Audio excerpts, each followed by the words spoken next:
ನಮಸ್ಕಾರ ವೀಕ್ಷಕರೇ, ಜಾನಕಿ ಟಿವಿ ಸುದ್ದಿವಾಹಿನಿಗೆ ಸ್ವಾಗತ. ನಾನು ನಿಮ್ಮ ಎಂ ಮಹದೇವಸ್ವಾಮಿ. ಮದುವೆಯ ಸಂದರ್ಭದಲ್ಲಿ ನಡೆದ ಕನ್ನಡ ಪ್ರೇಮ ಉದ್ಯಮಿ ಮತ್ತು ಸಮಾಜ ಸೇವಕರಾದ ಡಾಕ್ಟರ್ ಲಕ್ಷ್ಮೀದೇವಿ ಕೆ.ವಿ. ವರದರಾಜು ದಂಪತಿಗಳ ಪುತ್ರ ನವೀನ್ ಮತ್ತು ಪದ್ಮಾವತಿ ಅವರ ಮದುವೆಯ ಸಂದರ್ಭದಲ್ಲಿ ಕನ್ನಡದ ಬಾವುಟಗಳನ್ನು ಹಿಡಿದು ಕನ್ನಡದ ಶಾಲುಗಳನ್ನು ಧರಿಸಿ ವಿವಿಧ ಸಂಘಟನೆಗಳು ಆಗಮಿಸಿ ಕನ್ನಡಾಭಿಮಾನವನ್ನು ತೋರಿದರು. ಈ ಕುರಿತಂತೆ ಉದ್ಯಮಿ ಹಾಗೂ ಸಮಾಜ ಸೇವಕರಾದ ಡಾಕ್ಟರ್ ಲಕ್ಷ್ಮೀದೇವಿ ಕೆ.ವಿ. ವರದರಾಜು ಅವರು ಸುದ್ದಿಗಾರರೊಂದಿಗೆ ಹರ್ಷವನ್ನು ವ್ಯಕ್ತಪಡಿಸಿದರು. ಇನ್ನು ಇದೇ ಸಂದರ್ಭದಲ್ಲಿ ಕನ್ನಡ ಸಾಹಿತ್ಯ ಕಲಾಕೂಟದ ಅಧ್ಯಕ್ಷರಾದ ಎಂ ಚಂದ್ರಶೇಖರ್, ಜನಪರ ಸಾಹಿತ್ಯ ಪರಿಷತ್ತಿನ ಅಧ್ಯಕ್ಷರಾದ ಡಾಕ್ಟರ್ ಎಂ ಮಹೇಶ ಚಿಕ್ಕಲ್ಲೂರು ಅವರು ಉಪಸ್ಥಿತರಿದ್ದರು. ಮಾಜಿ ಅಧ್ಯಕ್ಷರಾದಂಥ ಚಂದ್ರಶೇಖರ್ ಅವರು ಹೇಳೋ ಪ್ರಕಾರ ಇವತ್ತೆಲ್ಲ ನಾವು ದೊಡ್ಡ ದೊಡ್ಡ ಐಷಾರಾಮಿ, ದೊಡ್ಡ ದೊಡ್ಡ ಮದುವೆಗಳನ್ನು, ರಾಜಕಾರಣಿಗಳ ಮದುವೆಗಳು ಮತ್ತು ಉದ್ಯಮಿಗಳು ಎಂತೆಂಥ ವಿದೇಶದಿಂದ ನಮಗೆ ಮಾಹಿತಿ ಬರುವಂಥ ಮದುವೆಗಳನ್ನೆಲ್ಲ ನಾನು ನೋಡ್ತೀನಿ. ಅಂಥ ಸಂದರ್ಭದಲ್ಲಿ ಡಾಕ್ಟರ್ ಲಕ್ಷ್ಮೀದೇವಿಯವರ ಒಂದು ಸುಪುತ್ರ ಮತ್ತು ಅವರು ತಂದಿರತಕ್ಕಂತಹ ಮಹಾಲಕ್ಷ್ಮಿ ಎಂಬ ಸೊಸೆ ಈ ನವದಂಪತಿಗಳಿಗೆ ಎಷ್ಟರ ಮಟ್ಟಿಗೆ ಅವರು ಕನ್ನಡದ ಪ್ರೀತಿಯನ್ನು ಕೊಟ್ಟಿದ್ದಾರೆ ಅಂದರೆ 8ನೇ ತಾರೀಕು ಬೆಂಗಳೂರಿನಲ್ಲಿ ನಡೆದಂತಹ ಮದುವೆ ಸಾಕ್ಷಿಯಾಗಿದೆ. ಡಾಕ್ಟರ್ ಲಕ್ಷ್ಮೀದೇವಿ ಮತ್ತು ಶ್ರೀಯುತ ವರದರಾಜು ಇವರು ದಾಂಪತ್ಯಗಳಿಗೆ ನಾನು ನಿಜಕ್ಕೂ ಚಿರಋಣಿಯಾಗಿರ್ತೀನಿ. ಯಾಕೆಂದರೆ ಒಂದು ಮದುವೆ ಮನೆಯಲ್ಲಿ ಅಧ್ಯಕ್ಷರು ಹೇಳ್ದಂಗೆ ಊಟ ತಿಂಡಿ ಬಹಳ ಅದ್ಭುತವಾದಂತಹ ಊಟವನ್ನೇ ಕೊಟ್ಟು ಇವತ್ತು ತುಂಬ ಮದುವೆಗಳು ಮಾಡ್ತಾರೆ. ಆದರೆ ಸುಮಾರು 500ಕ್ಕೂ ಹೆಚ್ಚು, ಸುಮಾರು 4,000 ಜನ ಸೇರಿರ್ತಕ್ಕಂಥದ್ದು ಮದುವೆ ಮಂಟಪ.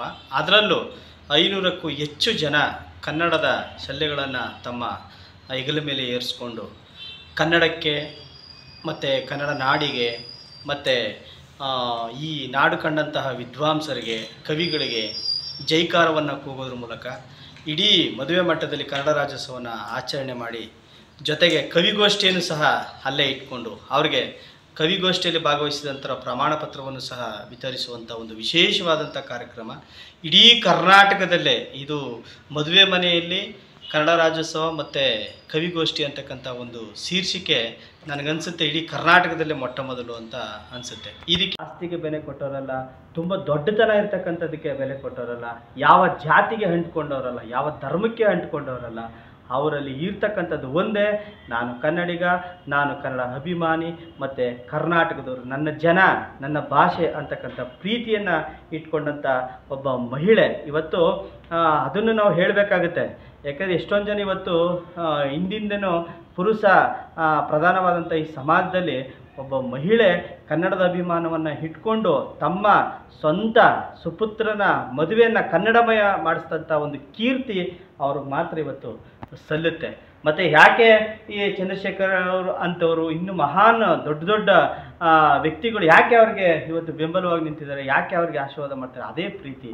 ಇಲ್ಲಿ ಯಾವುದೇ ರೀತಿಯಾದಂತಹ ಯಾವುದೇ ಪ್ರತಿಫಲ ಅಪೇಕ್ಷೆಗಳು ಇಲ್ಲದೆ, ಯಾವುದೇ ಪ್ರತಿಫಲಾಪೇಕ್ಷೆಗಳು ಇಲ್ಲದೆ ಸುಮಾರು 500 ಜನ ಕನ್ನಡ ಶಲ್ಯತಿಯವರು ಮದುವೆ ಮನೆಗೆ ಒಂದು ಬ್ಯಾನರನ್ನು ಹಿಡ್ಕೊಂಡು ಪ್ರಧಾನವಾಗಿ ಒಳಗಡೆ ಪ್ರವೇಶ ಮಾಡ್ತಾರೆ ಅಂದರೆ ಅವರು ನಿಜಕ್ಕೂ ಅವರು ಪುಣ್ಯ ಮಾಡಿದರು, ಜೊತೆಗೆ ಕನ್ನಡಿಗರಾದಂಥವ್ರು ನಾವು ಪುಣ್ಯ ಮಾಡಿದ್ವಿ. ಜೊತೆಗೆ ಇನ್ನೇನಪ್ಪ ಅಂದರೆ ಯಾವುದೇ ರೀತಿಯಾದಂತಹ ಪ್ರತಿಫಲಾಪೇಕ್ಷೆ ಇಲ್ಲದೆ ಅವರವರೇ ಸ್ವತಃ ಒಂದು ವೆಹಿಕಲ್ಗಳನ್ನು, ವಾಹನಗಳನ್ನು ಮಾಡಿಕೊಂಡು ಅವರ ಮದುವೆಗೆ ಹೋಗಿ ಮಕ್ಕಳಿಗೆ ಆಶೀರ್ವಾದ ಮಾಡಿ, ಅದು ಅವ್ರ ಪ್ರೀತಿ. ಅಂದರೆ ಡಾಕ್ಟರ್ ಲಕ್ಷ್ಮೀದೇವಿ ಮತ್ತು ವರದರಾಜ್ ಅವರು ದಾಂಪತ್ಯಗಳು. ಅವರ ಸುಪುತ್ರ ನವೀನ್ ಮತ್ತು ವಧುವರ ಪದ್ಮಾವತಿ ಇವರ ಮದುವೆ ಸಮಾರಂಭದಲ್ಲಿ ಮಹಾನ್ ಕನ್ನಡ ನಾಡು ಕಂಡಂತಹ ಚಲನಚಿತ್ರ ನಟರು, ಅದರಲ್ಲೂ ಗಿರಿಜಾ ಲೋಕೇಶ್ ಅಂತವರು, ಎಸ್ ನಾರಾಯಣ್ ಅಂತವರು, ನರೇಂದ್ರ ಬಾಬು ಅಂತವರು, ಮಹಾನ್ ಹಿರಿಯ ಕಲಾವಿದರು, ಚಲನಚಿತ್ರ ದಂಡೆ ಬಂದಿದ್ದಂತಹ ಒಂದು ಸನ್ನಿವೇಶ ನೋಡಿದ್ರೆ ಎಷ್ಟು ಕನ್ನಡದ ಮೇಲೆ ಪ್ರೀತಿ ಇದೆ, ಎಷ್ಟು ಕರ್ನಾಟಕ ಮತ್ತು ಕನ್ನಡಿಗರ ಮೇಲೆ ಇವರಿಗೆ ಅಭಿಮಾನ ಇದೆ ಅಂತಕ್ಕಂಥದ್ದನ್ನು ಡಾಕ್ಟರ್ ಲಕ್ಷ್ಮೀದೇವರು ಮತ್ತು ವರದರಾಜ್ ಅವರು ತೋರಿಸ್ಕೊಟ್ಟಿದ್ದಾರೆ. ಇದು ಬೇರೆಯವರಿಗೆ, ನಮ್ಮಂಥ ಸಂಘಟಕರಿಗೆ ಮತ್ತು ಕನ್ನಡ ನಾಡಿಗೆ ಒಂದು ಮಾದರಿ.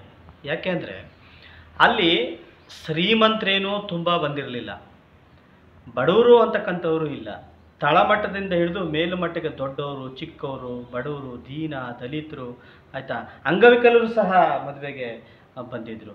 ಮತ್ತು ಎಷ್ಟು ಜನ ಇವತ್ತು ಅನಾಥಾಶ್ರಮಕ್ಕೆ ಎಷ್ಟೆಲ್ಲ ಜನ ಹೋಗಿ ನಾವು ಅವ್ರು ಹಾರೈಸ್ತೀವಿ, ಆದರೆ ಅನಾಥಾಶ್ರಮದವರು ಬಂದು ಇವರು ಒಂದು ನವ ದಂಪತಿಗಳಿಗೆ ಆಶೀರ್ವಾದ ಮಾಡ್ತಾರೆ ಅಂದರೆ ಅವ್ರ ಮೇಲೆ ಇವರು ಎಷ್ಟು ಪ್ರೀತಿ ಇಟ್ಟಿದ್ದಾರೆ ಅಂತಕ್ಕಂಥದ್ದಕ್ಕೆ ಆ ಮದುವೆ ಮಂಟಪ ಸಾಕ್ಷಿ ಆಯಿತುಗಳಾಗ್ಬೋದು, ಅಥವಾ ಚೌಡಮು ಶಾಲೆಗಳಾಗ್ಬಿರ್ಬೋದು, ಪ್ರತಿಯೊಂದು ಶಿಕ್ಷಣ ಸಂಸ್ಥೆಗೆ ಅವರು ಭೇಟಿ ನೀಡಿ ತಮ್ಮ ಕೈಲಾದಂಥದ್ದನ್ನು ಯಾರಿಗೂ ಹೇಳದೆ ಯಾರಿಗೂ ಕೇಳದೆ ಅವರು ಏನು ಸಹಾಯ ಮಾಡ್ತಾರೋ ಬಿಡ್ತಾರೋ ನಮಗೆ ಗೊತ್ತಿಲ್ಲ, ಆದರೆ ಸಹಾಯ ಅಂತ ಖಂಡಿತ ಅವರು ಮಾಡಿದ್ದಾರೆ ಮತ್ತು ಮಾಡ್ತಾನೆ ಇರ್ತಾರೆ. ಇಂಥವರ ಮದುವೆಗೆ ನಾವು ಹೋಗಿದ್ದು ಮತ್ತು ಅಲ್ಲೆಲ್ಲ ಕಂಡಂಥದ್ದನ್ನು ನಿಜವಾಗ್ಲೂ ನೆನೆಸ್ಕೊಂಡ್ರೆ ಭಾಳ ಖುಷಿಯಾಗುತ್ತೆ.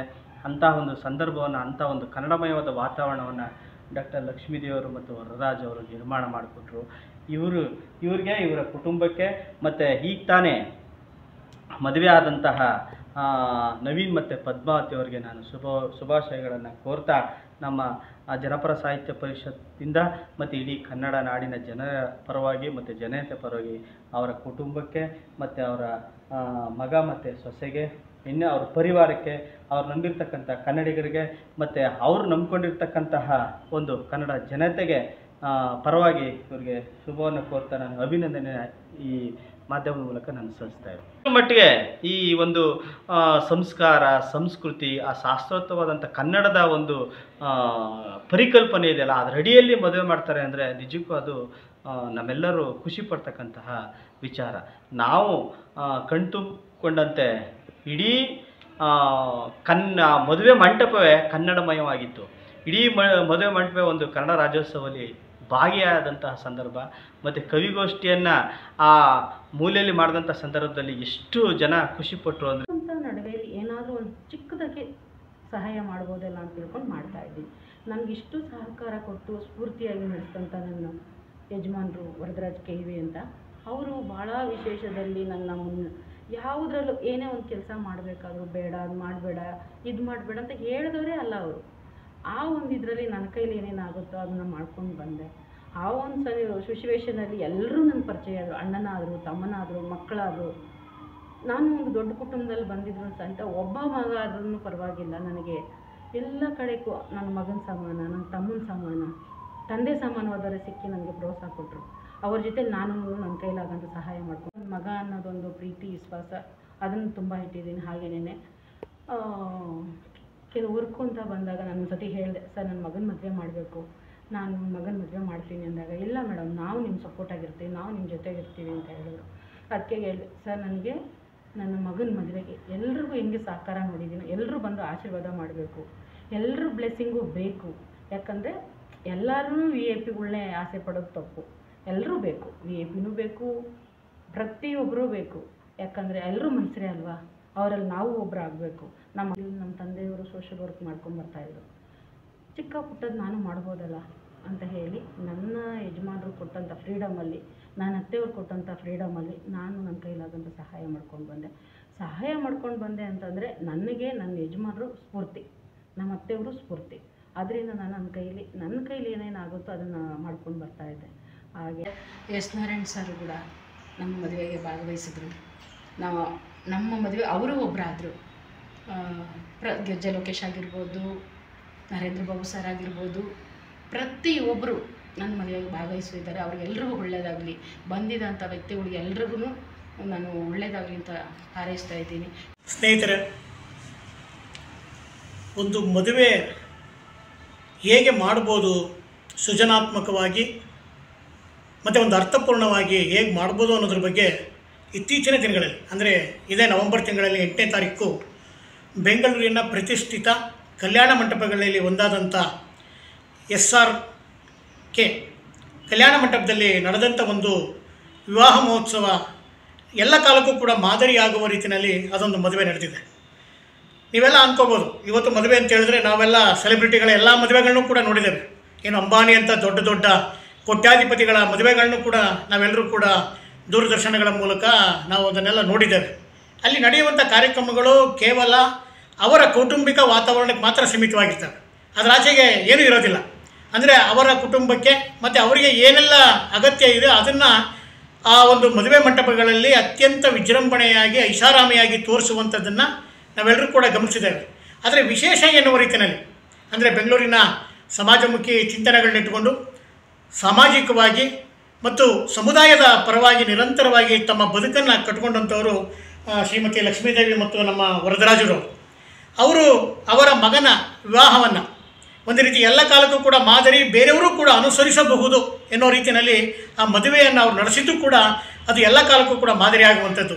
ಏನಂತ ವಿಶೇಷ ಅಂತ ತಾವೆಲ್ಲರೂ ಕೂಡ ಭಾವಿಸಿರ್ಬೋದು. ಏನು ಮಾಡಿರ್ತಾರೆ, ಏನು ಅಚ್ಚುಕಟ್ಟಾಗಿ ಒಂದು ಊಟ ಹಾಕಿರ್ಬೋದು, ಇಲ್ಲ ಐಷಾರಾಮಿಯಾಗಿ ಅಲ್ಲಿ ಬೇರೆ ಬೇರೆ ಗಿಡ ಹೂವುಗಳಿಂದ ಅಲಂಕಾರ ಮಾಡಿರ್ಬೋದು, ಇನ್ನೇನಿರುತ್ತೆ ಅಂತ ಅನ್ಕೋಬೋದು. ಆದರೆ ಅದರ ಆಚೆಗೂ ಕೂಡ ತಮ್ಮ ಕನ್ನಡದ ಪ್ರೀತಿಯನ್ನು ವ್ಯಕ್ತಪಡಿಸೋದಿದೆಯಲ್ಲ, ಒಂದು ಮದುವೆ ಮನೆಯಲ್ಲಿ ಅಲ್ಲಿಯ ವ್ಯವಸ್ಥೆಗಳಿಗೆ ಪ್ರಾಶಸ್ತ್ಯ ಕೊಡೋದ್ರ ಜೊತೆಗೆ ಕನ್ನಡದ ಪ್ರೀತಿಯನ್ನು ಹಂಚ್ಕೊಳ್ಳೋದಿದೆಯಲ್ಲ, ಇದು ಭಾಳ ದೊಡ್ಡದು ಅಂತ ನಾನಾದರೂ ಕೂಡ ಭಾವಿಸ್ಕೊಂಡಿದ್ದೇನೆ. ಅನೇಕ ಕಾರ್ಯಕ್ರಮಗಳು ಈ ರೀತಿಯ ಆಗಿ ನಡೆದಂತಲ್ಲಿ ಇವತ್ತೇನು ನಾವು ಕನ್ನಡಕ್ಕೆ ಆತಂಕಗಳಿದೆ, ಕನ್ನಡ ಎಲ್ಲೋ ಒಂದು ಕಡೆ ನಮ್ಮಿಂದ ಮರೆಯಾಗ್ತಾ ಇದೆ, ಕನ್ನಡ ಮಾತನಾಡೋರೇ ಇಲ್ಲ, ಕನ್ನಡ ಕೇಳೋರಿಲ್ಲ ಅನ್ನೋ ಕಾಲಘಟ್ಟದಲ್ಲಿ, ಅದರಲ್ಲೂ ನಮ್ಮ ರಾಜ್ಯದ ರಾಜಧಾನಿ ಬೆಂಗಳೂರಿನಲ್ಲಿ ಆ ಒಂದು ವಾತಾವರಣವೇ ಇಲ್ಲ ಅನ್ನೋ ಒಂದು ಸಂದರ್ಭದಲ್ಲಿ ತಮ್ಮ ಮಗನ ವಿವಾಹವನ್ನು ಒಂದು ಕನ್ನಡದ ಉತ್ಸವವಾಗಿ ಮಾಡಿದೆಯಲ್ಲ, ಇದು ನಿಜಕ್ಕೂ ಕೂಡ ನಾವೆಲ್ಲರೂ ಕೂಡ ಆ ಕುಟುಂಬಕ್ಕೆ ನಾವೆಲ್ಲರೂ ಕೂಡ ನಮ್ಮ ಮೆಚ್ಚುಗೆಯನ್ನು ಮತ್ತು ನಮ್ಮ ಅಭಿನಂದನೆಗಳನ್ನು ಮತ್ತು ಧನ್ಯವಾದಗಳನ್ನು ವಿಶೇಷವಾಗಿ ಸಲ್ಲಿಸಬೇಕಾಗಿದೆ.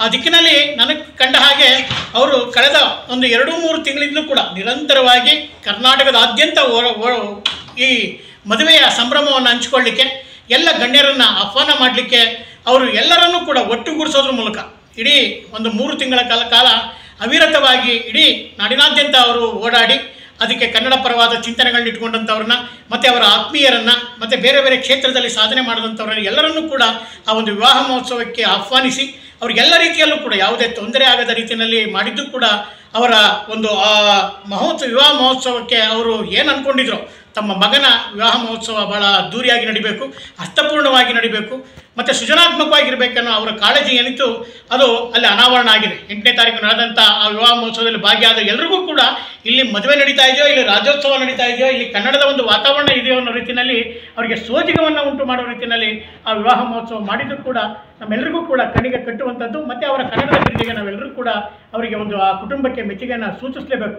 ಅದರಲ್ಲಿ ಚಲನಚಿತ್ರರಂಗದ ಅನೇಕ ಹೆಸರಾಂತ ನಟರುಗಳು, ಅದು ಗಿರಿಜಾ ಲೋಕೇಶ್ ಇರ್ಬೋದು, ಮತ್ತು ನಮ್ಮ ಎಸ್ ನಾರಾಯಣರವರು ಇರ್ಬೋದು, ಚಲನಚಿತ್ರ ನಿರ್ದೇಶಕರು, ನಿರ್ಮಾಪಕರು, ಅನೇಕ ಗಣ್ಯರು ಮತ್ತು ಕನ್ನಡ ಪರವಾದಂಥ ಚಿಂತನೆಗಳಿದ್ದಂಥವರು ಅನೇಕ ಗಣ್ಯರುಗಳು ಆ ಸಮಾರಂಭದಲ್ಲಿ ಉಪಸ್ಥಿತರಿರುವ ಮೂಲಕ ಒಂದು ಕನ್ನಡದ ವಾತಾವರಣ ಸೃಷ್ಟಿ ಮಾಡಿ ಕವಿಗೋಷ್ಠಿ ಎನ್ನುವಂತಹ ಒಂದು, ಅಂದರೆ ಏನು ಕನ್ನಡ ಸಾಹಿತ್ಯದಲ್ಲಿ ಕನ್ನಡ ಕಾವ್ಯಕ್ಕೆ ಭಾಳ ದೊಡ್ಡ ಬೆಲೆ ಇದೆ. ಅಂದರೆ 10ನೇ ಶತಮಾನದಿಂದ ಆರಂಭವಾದಂಥ ಪಂಪನಿಂದ ಆರಂಭವಾದಂಥ ಕಾವ್ಯವನ್ನು ಕೂಡ ತಮ್ಮ ವಿವಾಹ ಮಹೋತ್ಸವದಲ್ಲಿ, ಅಂದರೆ ಪ್ರಸ್ತುತ ದಿನಮಾನದಲ್ಲಿ ಏನು ಕಾವ್ಯವನ್ನು ರಚನೆ ಮಾಡ್ತಿದ್ದಾರೆ ಅವರ ಮೂಲಕ ನಾಡು ನುಡಿಯನ್ನು ಕುರಿತಾಗಿ ಒಂದಷ್ಟು ಕಾವ್ಯಗಳನ್ನು ಅಲ್ಲಿ ಕವಿಗೋಷ್ಠಿನಲ್ಲಿ ಅದನ್ನು ಪ್ರಸ್ತುತಪಡಿಸೋದ್ರ ಮೂಲಕ ಒಂದು ಕನ್ನಡದ ಶೆಲ್ಲೆಗಳನ್ನ ಹಾಕೊಂಡು ಇಡೀ ಸಮಾರಂಭ ಒಂದು ಕನ್ನಡಮಯವನ್ನು ಹಾಕ್ಸಿದೆಯಲ್ಲ, ನಿಜಕ್ಕೂ ಕೂಡ ಇದು ನಾವೆಲ್ಲರೂ ಕೂಡ ಮೆಚ್ಚಬೇಕಾದಂಥದ್ದು.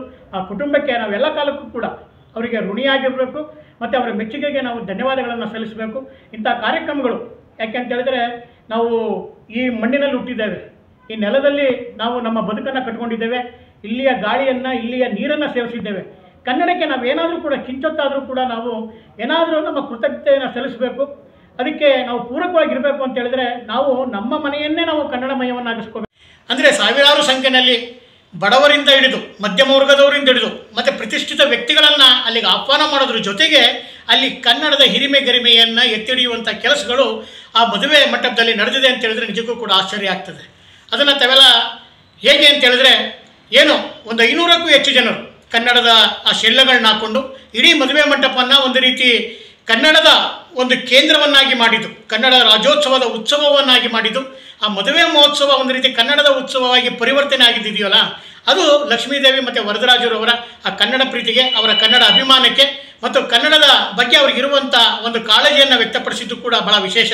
ಅವರ ಏಕಮಾತ ಪುತ್ರನ ವಿವಾಹವನ್ನು ಭಾಳ ಅತ್ಯಂತ ವಿಜೃಂಭಣೆಯನ್ನು ಮಾಡೋದ್ರ ಜೊತೆಗೆ ಈ ಕನ್ನಡ ನೆಲದ ಅಸ್ಮಿತೆ ಏನಿದೆ, ಕನ್ನಡ ಭಾಷೆಯ ಬಗ್ಗೆ, ಕನ್ನಡದ ಒಂದು ಬಾವುಟದ ಬಗ್ಗೆ ಮತ್ತು ಕನ್ನಡದ ಬಗ್ಗೆ ಅವರು ಒಂದು ವಿಶೇಷವಾದ ಕಾಳಜಿಯನ್ನು ಇಟ್ಟುಕೊಂಡು ಆ ಕಾರ್ಯಕ್ರಮದಲ್ಲಿ ಇಡೀ ವಾತಾವರಣವನ್ನು ಕನ್ನಡಮಯಗೊಳಿಸಿದೆಯಲ್ಲ, ಅದು ನಿಜಕ್ಕೂ ಕೂಡ ನಾವೆಲ್ಲರೂ ಕೂಡ ಮೆಚ್ಚುವಂಥದ್ದು.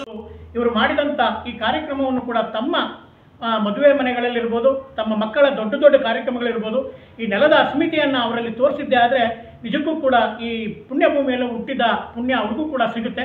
ಈ ದಿಕ್ಕಿನಲ್ಲಿ ಒಂದು ಮಾದರಿಯನ್ನು, ಒಂದು ಆದರ್ಶವನ್ನು ನಮ್ಮ ಜೊತೆಗೆ ಬಿಟ್ಟೋಗಿರುವಂಥವರು ನಮ್ಮ ಲಕ್ಷ್ಮೀದೇವಿ ಮತ್ತು ವರದರಾಜ್ ಕುಟುಂಬರವರು. ಆ ಒಂದು ಪದ್ಧತಿಯನ್ನು ನಾವೆಲ್ಲರೂ ಕೂಡ ಅನುಸರಿಸೋದಾದರೆ ಕನ್ನಡಕ್ಕೆ ಯಾವುದೇ ಆತಂಕ ಇರೋದಿಲ್ಲ, ಎಲ್ಲವೂ ಕೂಡ ಕನ್ನಡಮಯವಾಗಿರ್ತದೆ ಅಂತ ಈ